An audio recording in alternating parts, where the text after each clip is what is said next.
Assalamualaikum warahmatullahi wabarakatuh. Perkenalkan, nama saya Indah Wulandari Solihati, bisa dipanggil Indah. Saya dari Tadris IPA, Fakultas Tarbiyah dan Ilmu Keguruan, YIN Jember, kelompok 6 MMDC 2020. Dalam masa pandemi ini, ayo lakukan 3S. Selalu jaga jarak, selalu pakai masker, dan selalu cuci tangan dengan sabun dan air mengalir. Pada materi sistem pencernaan manusia kali ini, kita akan mempelajari 4 hal. Yang pertama, nutrisi, yang terdiri dari karbohidrat, lemak, protein, vitamin, mineral, dan air. Kemudian yang kedua tentang struktur dan fungsi sistem pencernaan manusia, yang terdiri dari organ pencernaan utama dan organ pencernaan tambahan. Organ pencernaan utama meliputi mulut, kerongkongan, lambung, usus halus, usus besar, rektum, dan anus. Sedangkan organ pencernaan tambahan terdiri dari hati, kantung empedu, dan pankreas. Kemudian yang ketiga, tentang gangguan pada sistem pencernaan manusia, yang meliputi obesitas, karies gigi, MAH, hepatitis, diare, konstipasi, kekurangan vitamin, dan kekurangan mineral. Untuk yang terakhir, yaitu tentang upaya menjaga sistem pencernaan manusia. Sistem pencernaan manusia. Apakah fungsi makanan bagi tubuh kita? Fungsi makanan bagi tubuh kita yaitu yang pertama, untuk pertumbuhan dan pembangunan tubuh. Yang kedua, pengaturan proses-proses tubuh. Yang ketiga, pemeliharaan dan perbaikan jaringan sel-sel tubuh. Dan yang keempat, pertahanan tubuh terhadap berbagai macam penyakit. Untuk menjaga tubuh kita agar tetap sehat, maka kita perlu memperhatikan jenis-jenis nutrisi yang akan kita konsumsi. Yang pertama, karbohidrat. Dalam karbohidrat terdapat 2 jenis, yaitu pati dan serat, yang disebut dengan karbohidrat kompleks.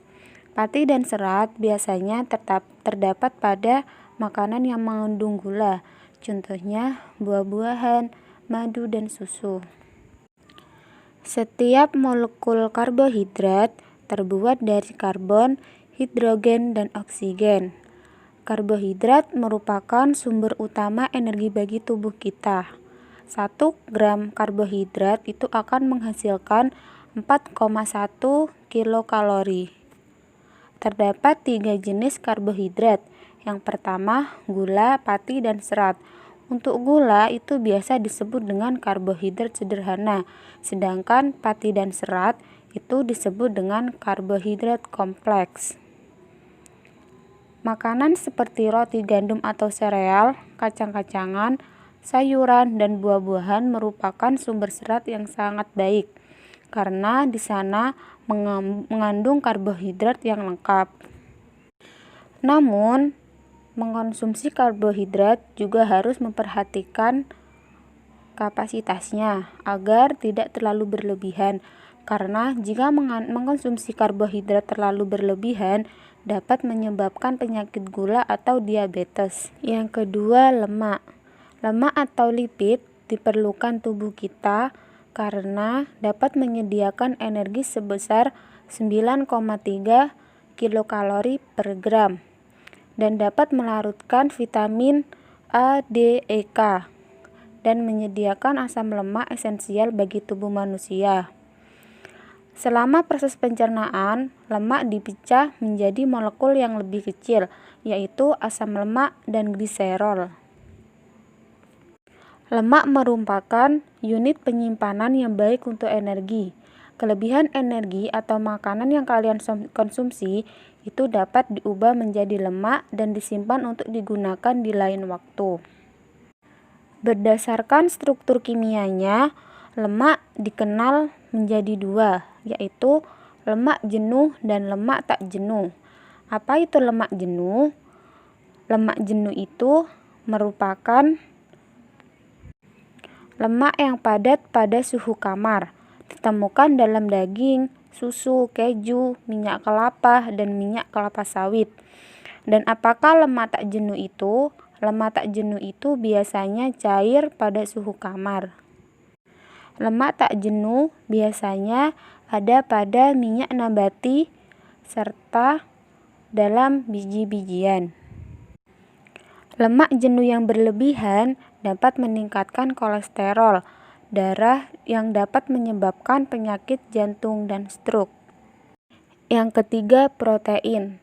Protein itu biasanya dibutuhkan sebagai penghasil energi untuk pertumbuhan dan penggantian sel-sel tubuh yang rusak, pembuatan enzim dan hormon, serta pembentuk antibodi atau sistem kekebalan tubuh. Protein sendiri merupakan molekul besar yang terdiri atas sejumlah asam amino. Asam amino terdiri atas karbon, hidrogen, oksigen, nitrogen, dan kadang-kadang juga ada belerang. Protein yang kita konsumsi biasanya berasal dari hewan dan dari tumbuhan.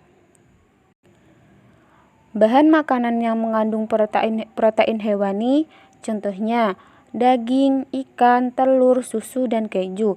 Sedangkan bahan makanan yang mengandung protein nabati atau dari tumbuhan adalah kacang-kacangan, kacang hijau, kacang kedelai, dan kacang-kacang lainnya. Kacang kedelai sebagai bahan baku tempe dan tahu dan merupakan salah satu sumber protein yang baik. Yang keempat, vitamin. Vitamin merupakan jenis-jenis nutrisi yang dibutuhkan dalam tubuh dalam jumlah sedikit.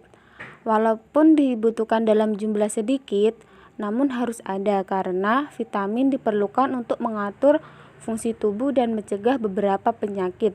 Vitamin sendiri dikelompokkan menjadi dua, yaitu vitamin yang larut dalam air dan vitamin yang larut dalam lemak.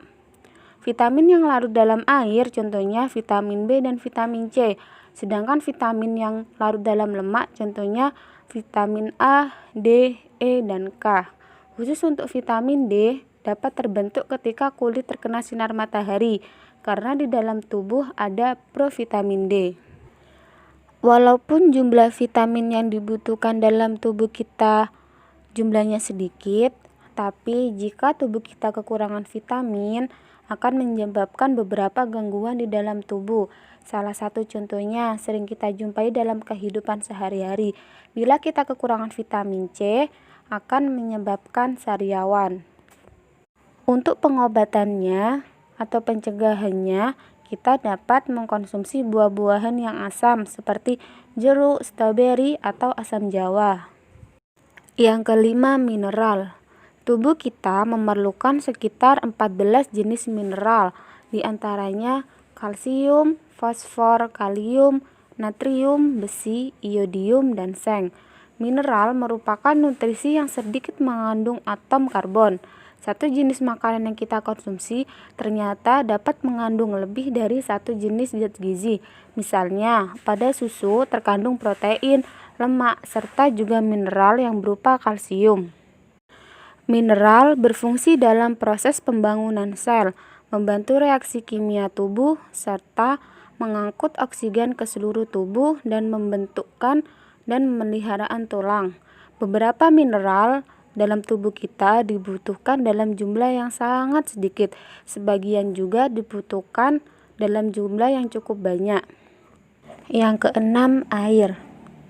Saat kita berolahraga atau beraktivitas pada siang hari, pasti kita akan merasakan yang namanya haus. Dan setelah kita merasakan haus, pasti kita akan mencari air minum.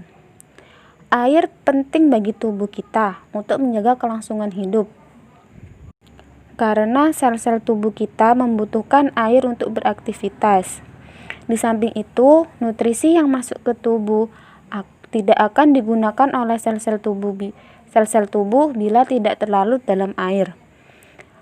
Dalam tubuh makhluk hidup, terdiri sekitar 60-80% air.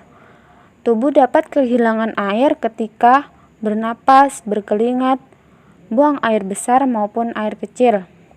Kehilangan air tersebut harus segera diganti dengan minum air sebanyak 2 liter atau 8 gelas per hari. Namun, minum air bukan satu-satunya cara untuk memasok sel-sel dengan air. Kenapa? Karena tanpa kita sadari, makanan yang kita makan mengandung banyak air. Contohnya, apel. Apel mengandung 80% air dan daging mengandung 66% air. Air dibutuhkan oleh tubuh sebagai pembentuk sel dan cairan tubuh, mengatur suhu tubuh, pelarut zat-zat gizi lain, dan membantu proses pencernaan makanan, melumas dan bantalan, media transportasi, dan media pengeluaran sisa metabolisme. Setelah kita membahas tentang jenis-jenis nutrisi, kemudian kita akan membahas tentang struktur dan fungsi sistem pencernaan pada manusia. Bagaimanakah struktur dan fungsi sistem pencernaan pada manusia? Sistem pencernaan pada manusia sendiri terdiri dari dua hal. Yang pertama, organ pencernaan utama dan organ pencernaan tambahan. Organ pencernaan utama terdiri dari mulut, kerongkongan, lambung, usus halus, dan usus besar. Yang pertama yaitu mulut. Di dalam mulut terdapat gigi, lidah, dan kelenjar air liur atau yang disebut dengan saliva.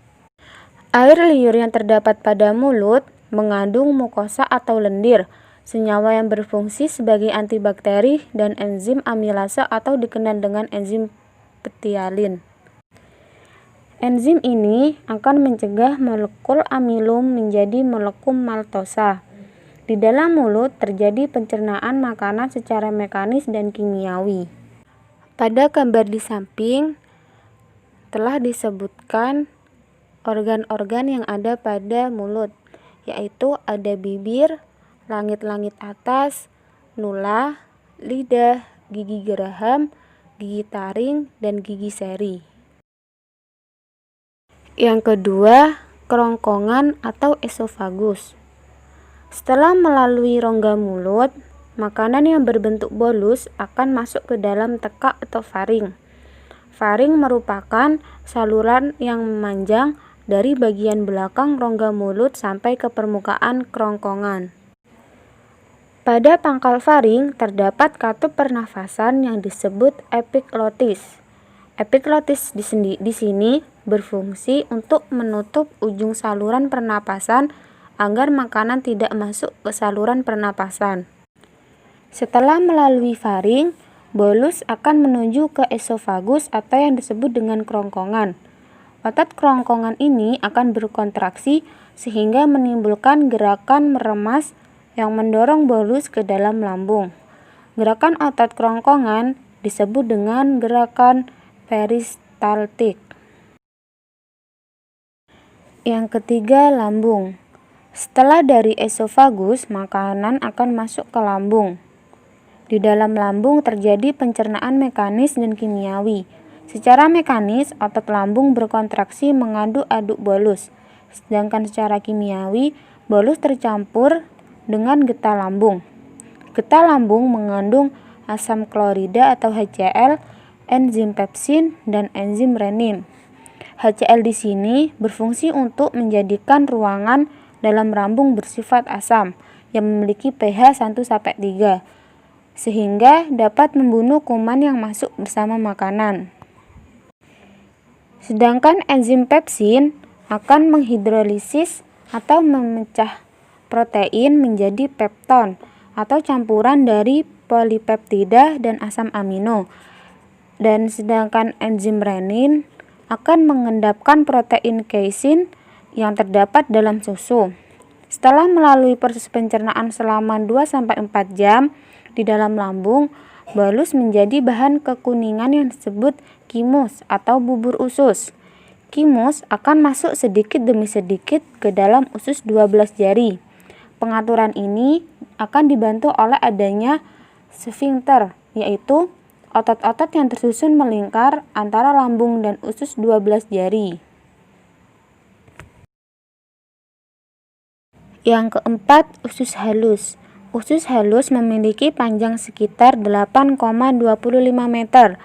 Usus halus sendiri terdiri atas 3 bagian, yaitu usus 12 jari atau duodenum dengan panjang sekitar 0,25 meter, usus tengah atau jejunum dengan panjang sekitar 7 meter, dan usus penyerapan atau ileum dengan panjang sekitar 1 meter.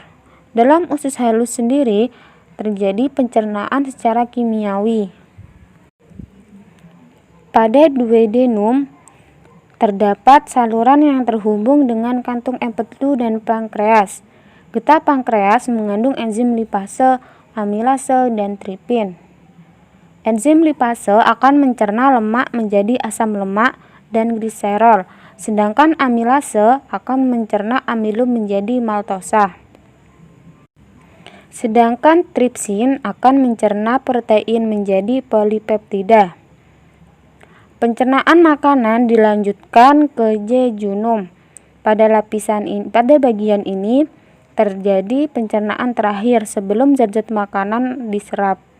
Zat-zat makanan setelah melalui jejunum menjadi bentuk yang siap untuk diserap. Penyerapan zat-zat makanan terjadi di ileum. Struktur usus manusia memiliki lipatan-lipatan, baik bagian luar maupun bagian dalam, yang berfungsi untuk memperluas bidang penyerapan. Struktur bagian dalam usus halus kalian dapat lihat pada gambar. Kemudian usus besar atau kolon. Usus besar atau kolon memiliki panjang sekitar 1 meter dan terdiri atas kolon ascendent atau naik, kolon transversum atau mendatar, dan kolon descendent atau menurun, dan berakhir pada anus. Di antara usus halus dan usus besar terdapat usus buntu atau sekum.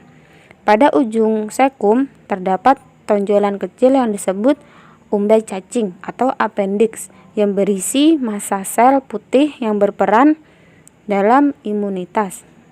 Bahan makanan yang sampai pada usus besar dapat dikatakan sebagai zat-zat sisa.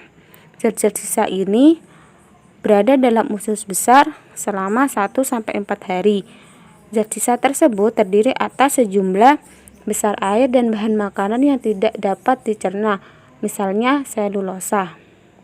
Usus besar berfungsi untuk mengatur kadar air pada sisa makanan.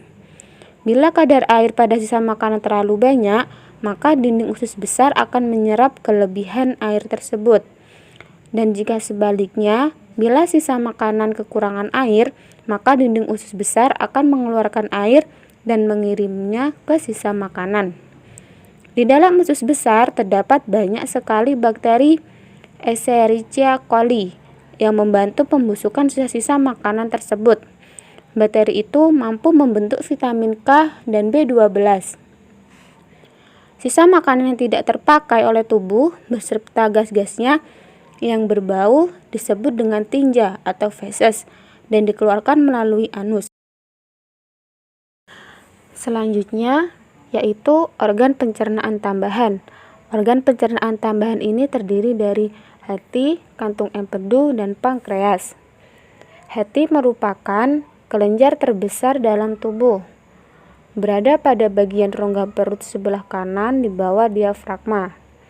Hati berperan dalam proses detoksifikasi. Hati merupakan organ penyimpanan. Hati akan memindahkan zat besi atau Fe dan vitamin A, D, E, K, dan B12 dari darah dan menyimpannya. Hati juga berperan dalam menjaga keseimbangan kadar glukosa darah.